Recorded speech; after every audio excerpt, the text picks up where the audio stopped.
Okay, so this is Thunderblade running on the PC Engine, released in 1990 by NEC, based on the Sega arcade machine of the same name, released in 1987. Yeah, ignore that little 1988 copyright thing on the screen. The Thunderblade arcade machine I played back in the day in Westwood Ho arcades was copyright 1987. Now, this, to my mind, is the best console port of Thunderblade. I honestly believe that the Mega Drive or Genesis version is the weakest one. I would say this, then I would say the Sega Master System, then I would say the Mega Drive.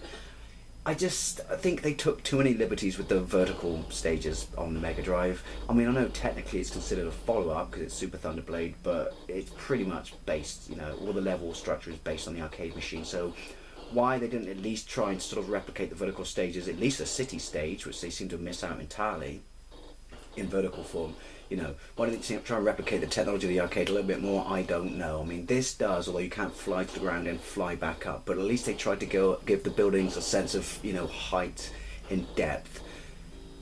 Actually, come to think of it, they did it on the Spectrum, the Amstrad and the Commodore, and those are far inferior machines. I don't know if the PC Engine's more powerful than the Mega Drive. I like to think it isn't, so I just think ultimately Sega was being lazy. Let's get into this.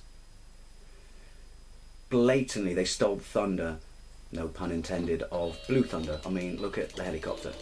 Here's what I mean, right? It may not look particularly attractive, but at least the buildings have a sense of height. This game is really difficult to talk and play at the same time. Ooh.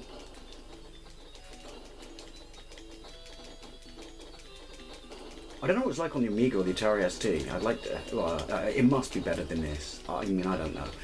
I love the fact that even though you've got all this military hardware in town, oh shit, everyone drives the same car. Right.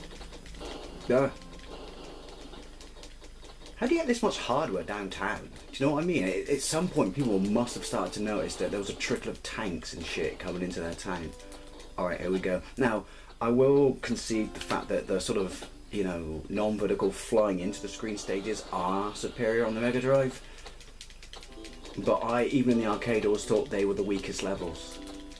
Ooh. Nice. Listen to the music. I love the fact, right, that it's kicking off. It's gone batshit crazy. All this shit's going off in your face. Oops, sorry about that building. And, you know, and all this military hardware's downtown, yet the music's so chilled. It's like fighting an air war in an Apache in Afghanistan while listening to Radio 4. I'm probably getting spanked. Come on. Nice. I tell you what, I do like the look at the road effect. This is a helicopter game, right? And automatically, my brain is thinking that the road effect scrolls better than it does in the PC Engine version of Chase HQ, which is shit. In fact, it's better on the Spectrum, but that's a video for another day. Ooh, planes. It's a big city, mind. Ooh. Is that it? Come on, you can do this. Super cool. Sorry. Holiday in France when I was a kid, every time I hear someone say you can do this, I just remember some kid going to me, super cool.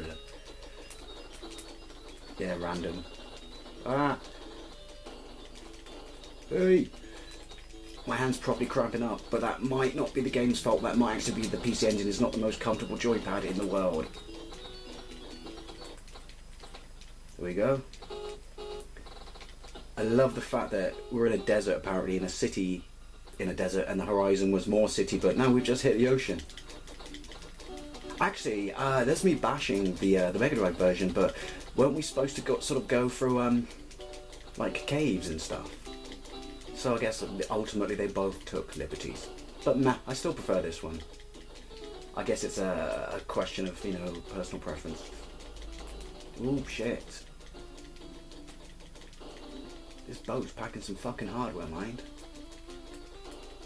Clearly it's not British. I mean, we have aircraft carriers that don't even have fucking planes. Right, one more. Oh, you're gonna start me right back at the beginning, aren't you? Shit knockers. Come on.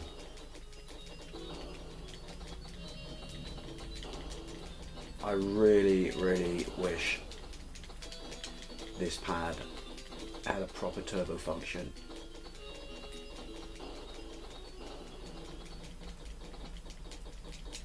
Actually it does, it's just broken. But hey, these things are old.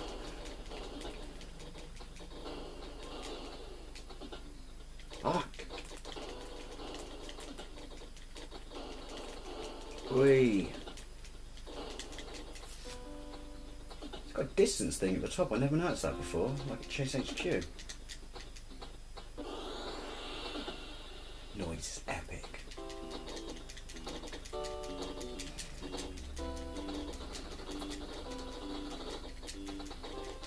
I have the strangest urge, now that I'm hearing all this chilled, relaxed music, to start quoting Jazz Club from the Fast Show.